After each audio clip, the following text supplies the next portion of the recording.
There we go. MLB Strategy Show, 10 a.m.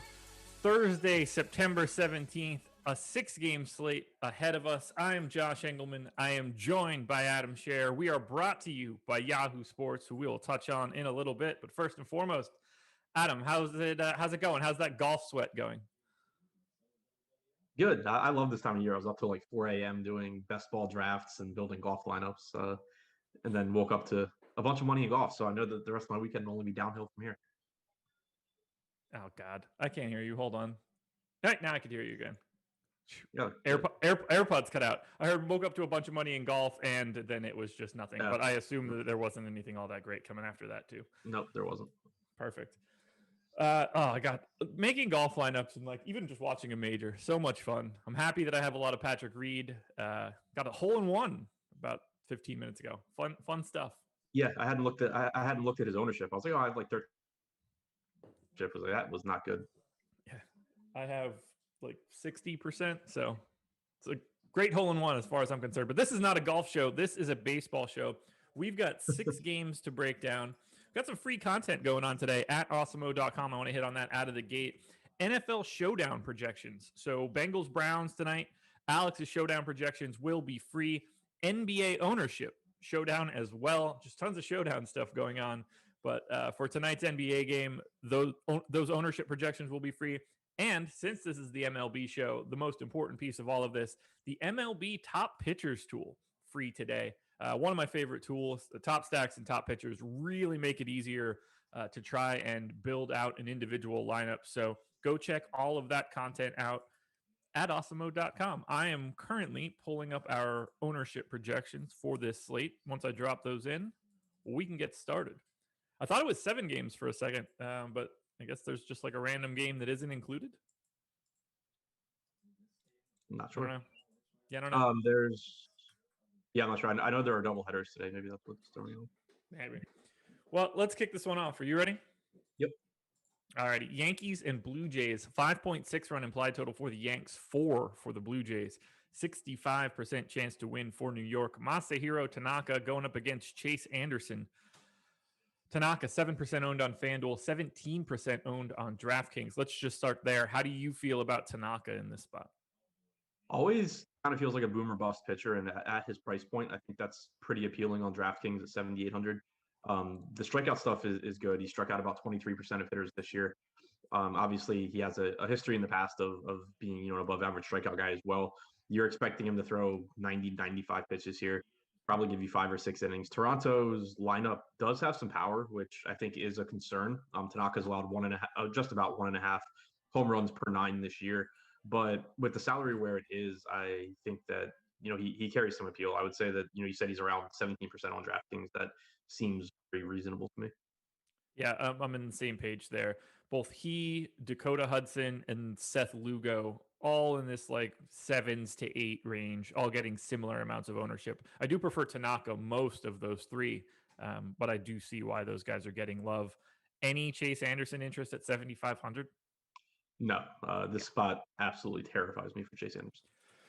Yeah, it's not good. So let's go ahead and just talk about it now. The Yankees are my number 2 stack on both FanDuel and DraftKings. And if I pull up the top stacks tool for today, this is not free, by the way. So I'm just going to be giving a little peek behind the curtain. Yankees number 2 in the top stack odds, and they are outpacing their ownership. So how do you feel about Yankees bets?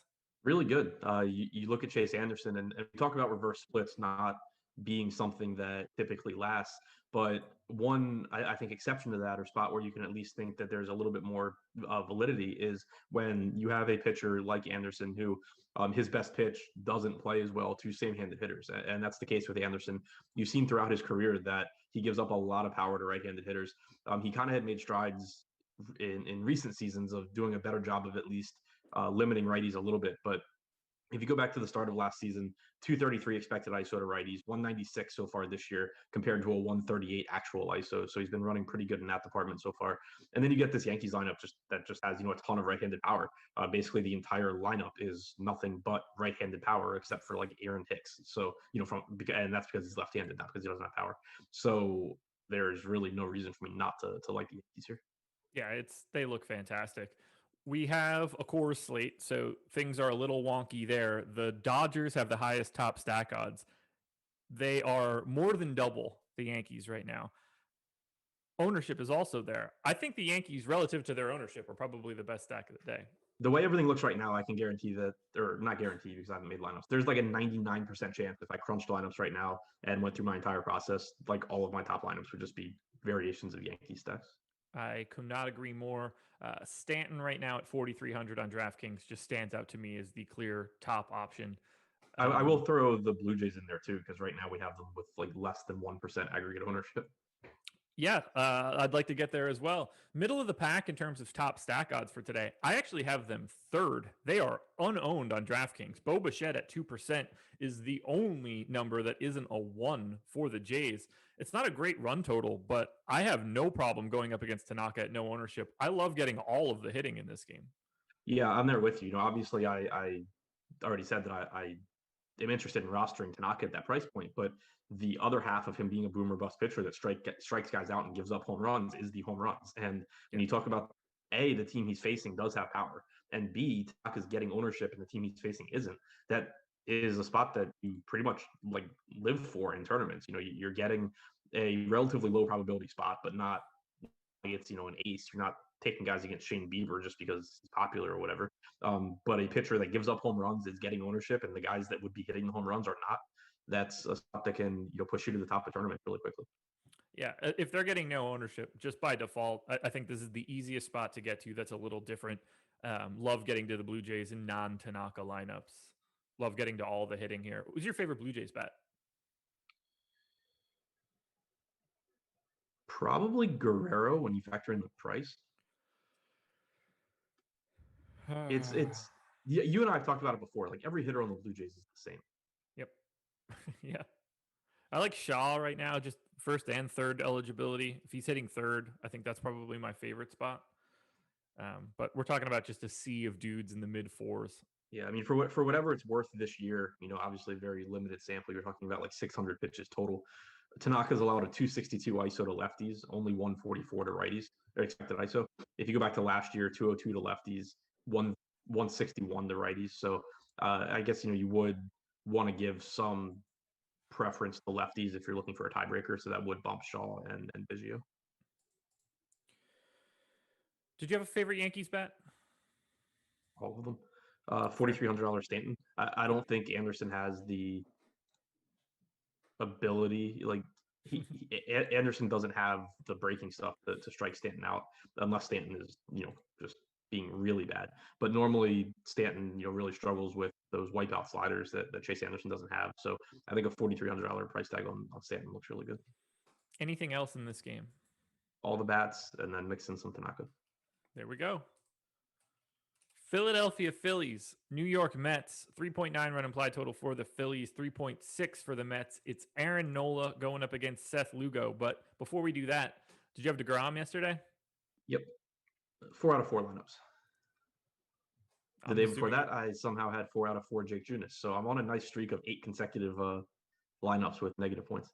Not great. Not great. Aaron Nola. Go ahead. I managed to cash a lineup yesterday where on DraftKings, my 2 pitchers and my 5-man stack combined for 27.5 points. Fantastic work there. Thank you, Kyle Higashioka. Wow. So Nola picking up some love, but he's not the chalk pitcher of the day. 11% owned on FanDuel, 37 on DK. Lugo on the opposite side, 7% on FanDuel, 15 on DK. All of the ownership is going to Shane Bieber, Aaron Nola, and Framber Valdez. There's 147 of a possible 200% ownership going to those 3 guys. But Nola is like just about, maybe like 2/3 of those guys. Nola at 37, those guys are in the mid 50s.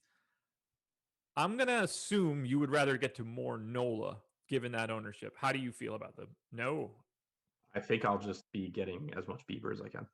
Okay. Well, then let's talk about Nola. Bad spot or just that much more interested in Bieber? Bieber's just that much better. Okay. I mean, I don't love the spot either. Like the Mets are a competent offense. And any Nola I get to, I'm going to be okay with. The reason that I think I probably don't get to a ton of him is because I do like some of these mid-range options too. Obviously we talked about Tanaka. You also have Seth Lugo on the other side of this game. So I think that there's going to be a lot of lineups where I go like Bieber and then one of the mid-range arms. And Nola also is getting, he's getting less ownership than Bieber and Valdez, but it's not like you're talking about a low ownership percentage for Nola. He's still getting like 37%. So it would be one thing if it's like, okay, if I roster Nola and he has a big game, I'm only competing with 10 or 15% of the lineups. I'm still competing with a third of the field. Like I at that point, you're just still talking about such a big number of lineups you're competing with that I think I would just lean towards going to Bieber, who I think is just the best pitcher in baseball, basically. Nola, 45.5% chance of being the top two pitcher on DraftKings today in Alex's tool. Quite a bit ahead of Valdez. Valdez picking up way more ownership. It's something you can see on the top pitchers tool if you don't agree with Adam. Let's talk a little bit, though, about Seth Lugo, 15% owned in the mid tier here, showing up on the top pitchers tool as a bit over-owned. The problem really is just that there's not a lot of options below him. What do you want to do with Lugo?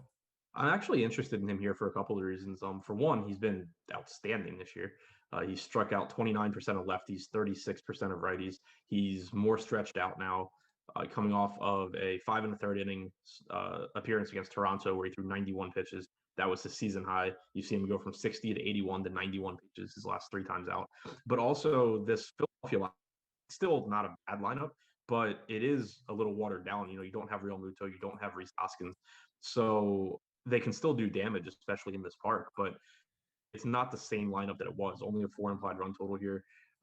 Pretty good ground ball numbers for Nola as well, which is not something that matters a ton for DFS, but it does at least help, when he's not getting a strikeout, that it helps keep the power numbers down. 53.7% ground ball percentage, 2.77 ground ball to fly ball ratio for Lugo.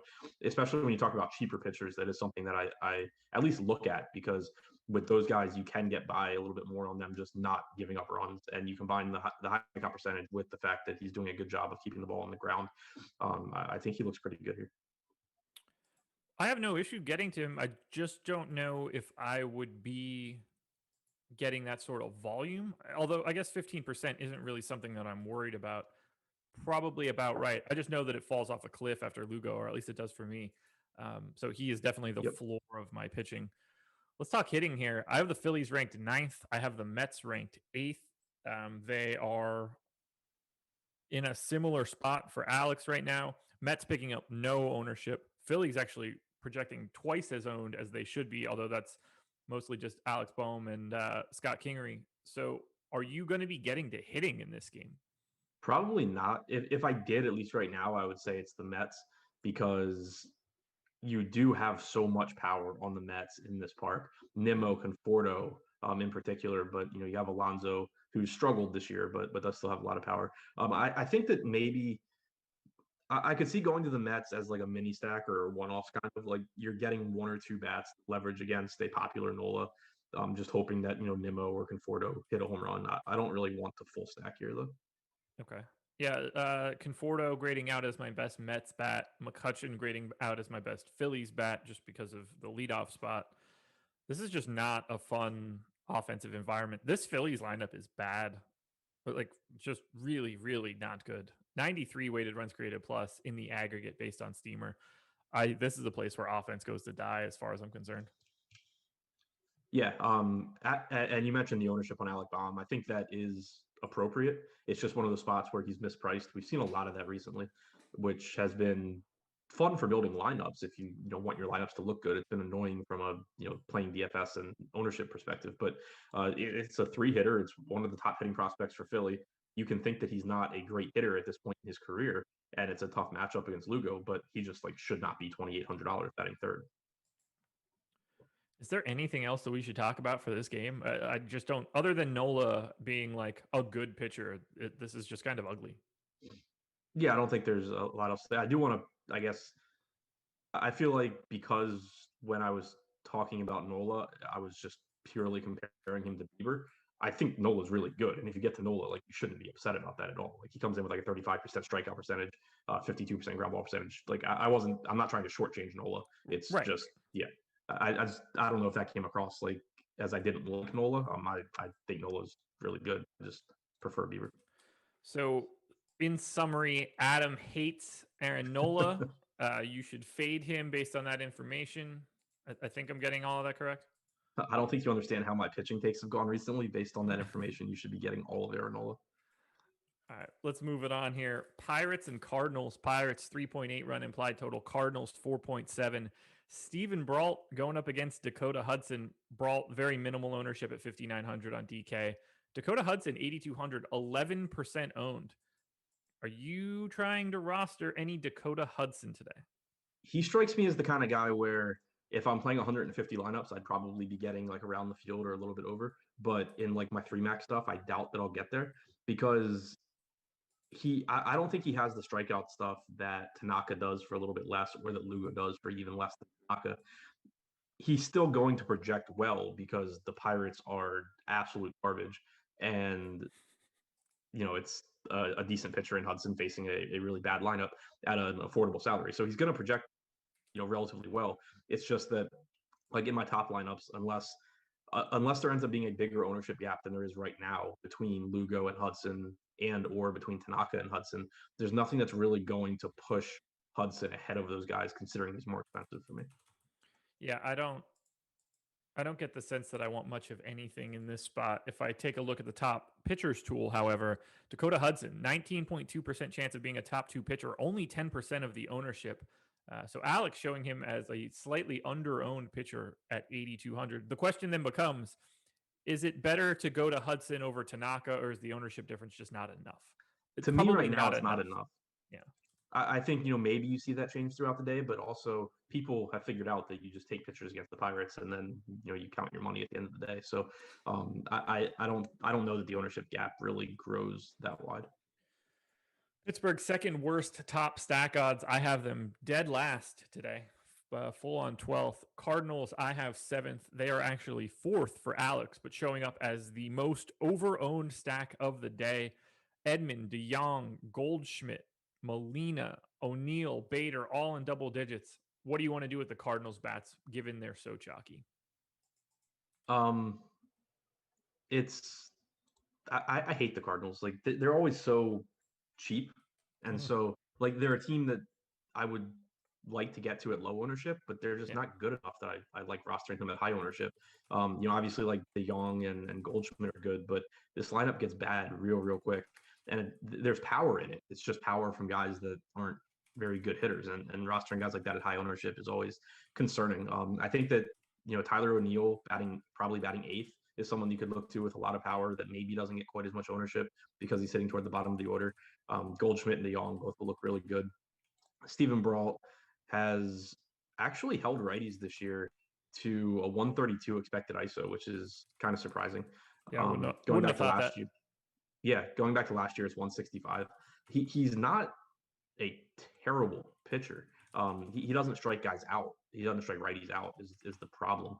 But he's at least good enough that it's not shocking if the Cardinals, kind of disappoint against him. And then you also assume he's not going to go super deep into this game either. So, you're probably going to be getting bullpen arms after like 3 or 4 innings.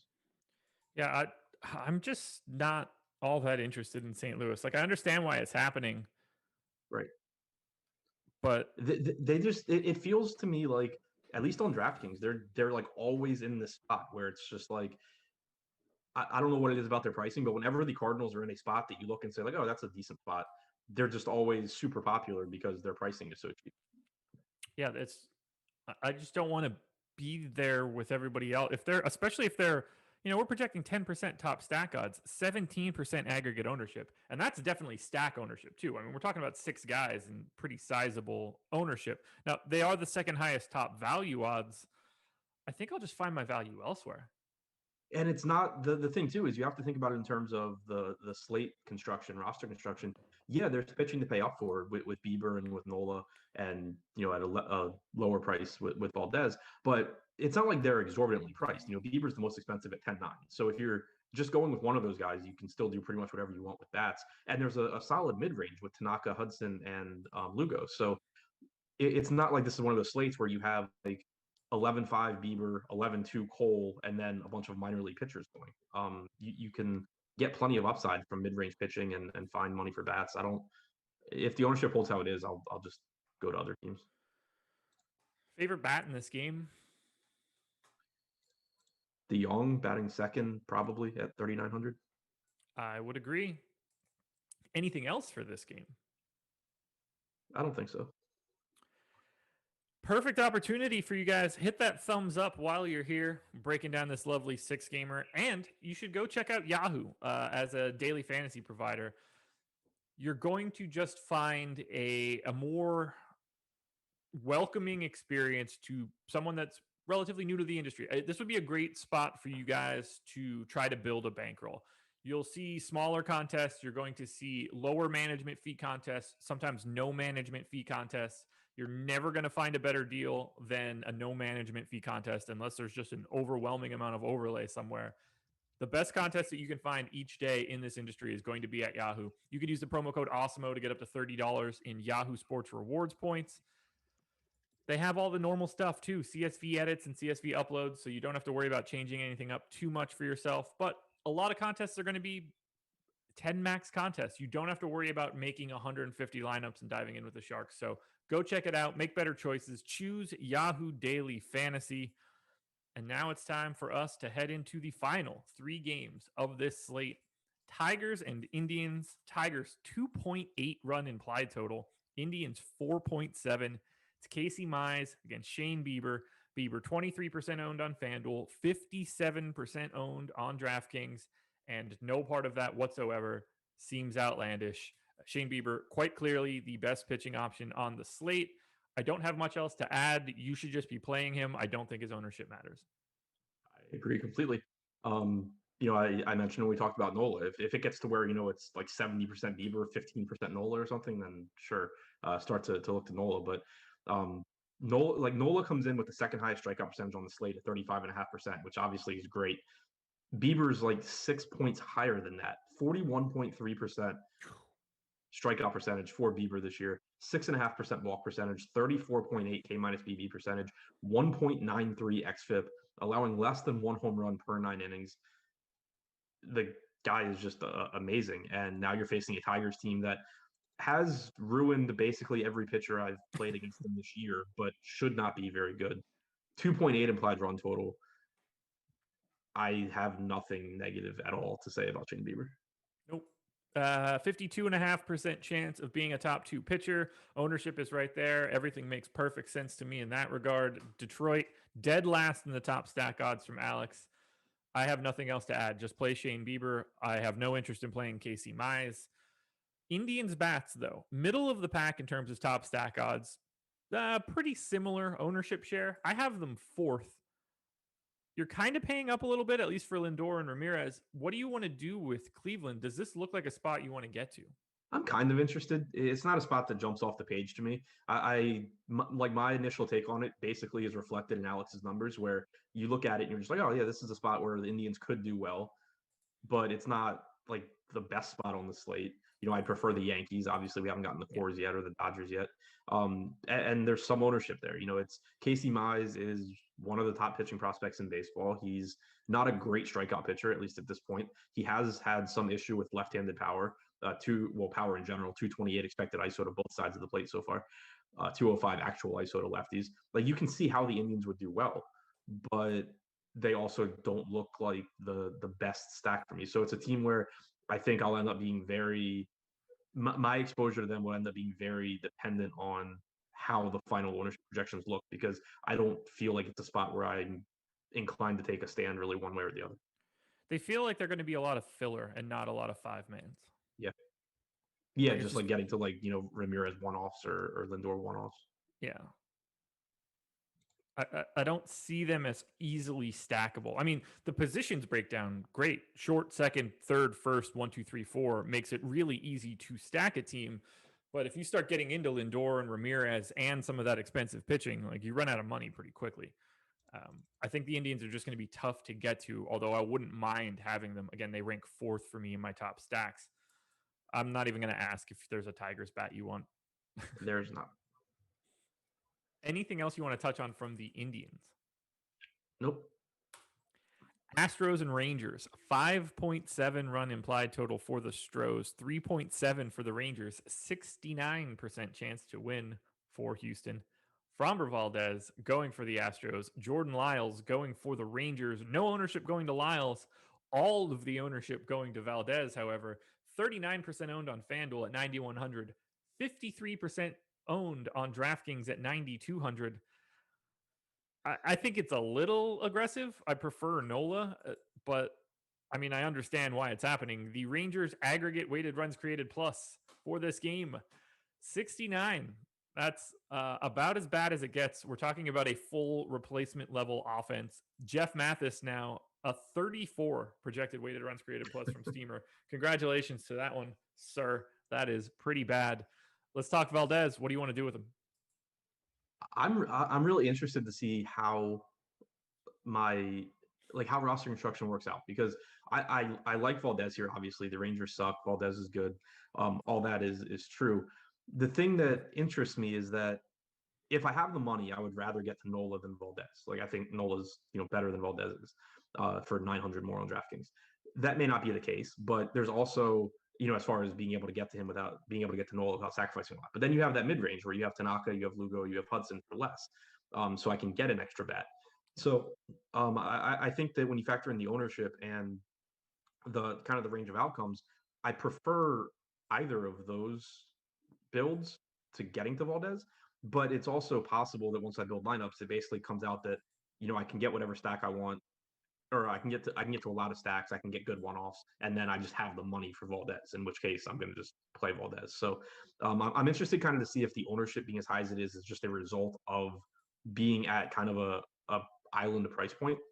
A lot of times you'll see that kind of drive up ownership, and I think that would make sense. But I think that unless that's the case, I would just rather be either getting some of that ownership, some of that exposure going to Nola, or getting an extra batter to into my lineup. Okay. Yeah, it is a tricky spot the way that these three guys are stacked up at the top with essentially all of the ownership. It does kind of open up to some different construction for you. Do you have any interest at all in Rangers bats against Valdez's ownership? I wish I did, but no. Yeah, I mean, I could see going to like Tavares leading off at 2,100 if you're looking to pay up for both pitchers, but there's nothing that looks really good. No. I mean, there's basically like 1.5 real hitters in this lineup. So yeah, I mean it is, I guess, worth noting that while he's allowed a 133 ISO to righties this year, he has allowed a 195 expected ISO. So if you can find a right-handed power bat in the Rangers lineup, you could take a shot on him. But I'm not sure those things exist. They don't. Let's just say that so we'll say Tavares is righty for this particular instance. Steamer projects him 0.096 ISO. Kiner Falefa 102. Nick Solak, the slugger of the group, 166. Yes, Solak's the only guy that I thought might fit that criteria. Yeah, Anderson Taeda 144. Eli White 112, and then Jeff Mathis with the crisp 100 ISO, which could have just as easily been his batting average. It's not great. Let's talk Astros bats, however. They rank 6th for me. They rank 3rd for Alex, neutral from an ownership share perspective. And it's basically just all going to Altuve with a little bit more going to Springer and Brantley. Do you try to stack up Houston here against Jordan Lyles? Yeah, I mean, Lyles has been absolutely awful this year, but also you have some mispricing on Houston that's going to make it really easy to stack them. I'm kind of surprised that their aggregate ownership isn't higher than it is right now. We have them as the 4th highest owned stack on DraftKings. Yeah. If that holds how it is, I think I'll get there. I could definitely see it coming up though, because Jose Altuve is 3,600, Michael Brantley's 3,500. Those guys are probably hitting 2 and 3, or somewhere in that range in this lineup. So you get 2 of the top bats for Houston that also offer savings and are good hitters. So I think that you'll get a lot of really high projections from Houston stacks. But again, if they're going to come in as the 4th highest owned stack, that's not really an issue for me. Lyles has throughout, he kind of wasn't early in his career, and then kind of came out of nowhere and then started to figure it out. This year he's back to just being awful. He's allowed a 267 expected ISO to righties, 173 to lefties. He's striking out between 13 and 14% of hitters. Yeah, I mean, I like Houston. Do you have anything else you want to touch on? I do want to shout out Kyle Tucker at 4% ownership. That's the sneaky Astros bat I'd be happy to grab. Yeah, that's a really, really good play. Yeah, he's just for 4,400 unowned in this particular spot. I'm fully in. Any other Astros thoughts? I guess just that, they're an appealing stack too because it's so deep. Like Reddick and Maldonado at the bottom or whatever, but 1 through 7, you're getting good hitters. Yeah, noted 7 hitter Carlos Correa. Right. Unbelievable. Well, let's close it out with the biggie on the slate.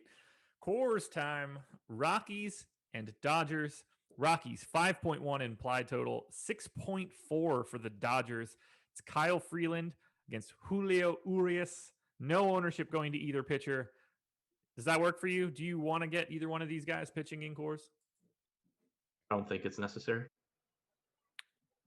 If I went to one, it would be Urias, but same. I think he looks like a sneaky option today at completely unowned. He's another example of like a large field tournament play that you're just not looking at in 3-max basically. Absolutely. Like if you're playing a large field tournament, swap out Dakota Hudson for Urias, swap out Masahiro Tanaka for Urias. You can get a very different construction just by having no ownership at all going there. And obviously a bunch of ownership going to Colorado. Now, there's way more going to the Dodgers, which we'll get to. Let's start with Colorado.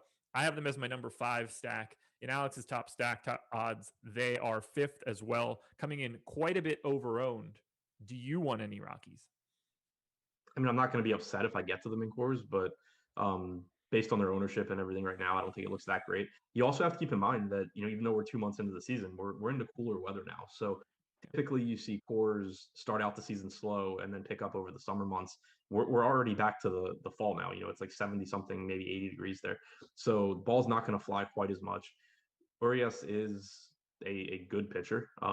He's only struck out 18% of righties this year, but he has held them to a 132 expected ISO. He struck out 31% of lefties. So, as usual, you're looking to Story and Arenado in particular. Pilar and Camp offer some value, but not really enamored with the Rockies here. Yeah, I think this would be my easiest fade. Not that I'd be like super happy about it or anything, because it's not ever fun to not have Coors bats. I just don't think this Rockies team is very good outside of that Story, Blackman, Arenado trio. Blackman obviously lefty in this spot. If they're going to be this owned, this would be the easy spot to get different and not have them. On the flip side, go ahead. I'll say with their salaries, like there's going to be ownership there. You're getting a $3,300 Matt Kemp in Coors Field. You're getting potentially a $2,500 catcher in Coors Field. Like there's going to be ownership there. I think it's maybe a spot where I just get to one-offs of like Story or Arenado. That works for me. And clearly no issue at all with Story or Arenado. Those guys are real hitters. And then we get the ownership on the Dodgers, 27.4% chance of being the top stack today. And they are 6% north of their ownership share. Is this just a no-brainer? Get all the Dodgers as much as you possibly can. I don't know. Let's talk about it. I mean, like obviously they're the top stack in terms of probability. Yeah. Kyle Freeland's not bad. Like he's not good. He's not someone that you're expecting to shut down the Dodgers, but he doesn't give up a lot of power. He does strike out a lot of lefties, which can be a problem when you're talking about Peterson and Bellinger and Seager. Or Peterson, I guess, is gone, but Bellinger, Muncy, and Seager. It's again, it's a good spot for the Dodgers with the amount of ownership they're getting. I don't know. Freeland's just not a pitcher that I look at and I'm just like, yeah, I don't see how this feels. The 6.4 run implied total is really what's like nerve-wracking here, because that is showing me that this one's a tough spot. Yeah, but it's Coors. Do you think do you think you'll be under the field on Dodgers? Is this just your conduit to getting more Yankees? Probably. Okay. Yeah, I mean, it's the thing is, the Dodgers are still projected to be on their own, so I'd still get there. It's just that I don't know, like they're not really that expensive either, I guess. But yeah, I mean, Mookie Betts is $6,000 when he's not in Coors. Right. What should his salary actually be today? Right, exactly. Like these guys are pretty much priced how they always are. So, it'll still be tough to get like all the top Dodgers bats and get to Bieber without making some kind of unappealing plays elsewhere. But yeah, I don't know. It's a tough spot because I think that obviously Coors is Coors. The Dodgers are great. Anytime you have 20+% aggregate ownership going to one team in baseball, I tend to try and go the other direction. Yeah, I think this does open you up for a pretty easy mechanism of getting to like 20% aggregate ownership of the Yankees instead. Like you're clearly not getting away from the Dodgers. Right. There is some sort of like minimal amount of ownership you end up with there by default. They're too good of an option to just simply be ignored. However, I think that the spot really is trying to get to the Yankees, who are bringing in like a third of the ownership of the Dodgers right now. My guess right now is look. if I were to make my 3 max lineups right now, my guess is that I would have a Yankee stack, and then I'd have 2 out of 3 of the Dodgers, the Astros, the Rangers. Okay. Who is your favorite Dodgers bat? Mookie. Yeah. Will Smith might be the most valuable in terms of like position and salary. Yeah. He's your cash catcher today, 4,600, 38% owned. I don't get the sense that you'll find a better option than that today. That should be the no-brainer. Man. Okay, so we're summing it up. Top stacks for today, pretty clearly Dodgers and Yankees. Yep. And then Bieber, Valdez, Nola coming in third for you. Yeah, third out of that group. And if you're playing a pitcher that isn't one of those top 3 guys, your favorite arm is? I think just going the cheapest and going to Lugo. Okay.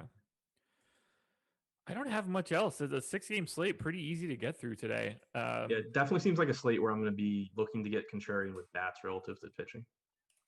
Let me just take a quick look to see if we have any potential weather issues for today. I don't know if you've looked. I just know that I'm underwater and there aren't any teams playing in the state of North Carolina. So at the very least, you don't have to worry about that. From what I see, doesn't look like we're going to have anything that we need to be like ultra worried about.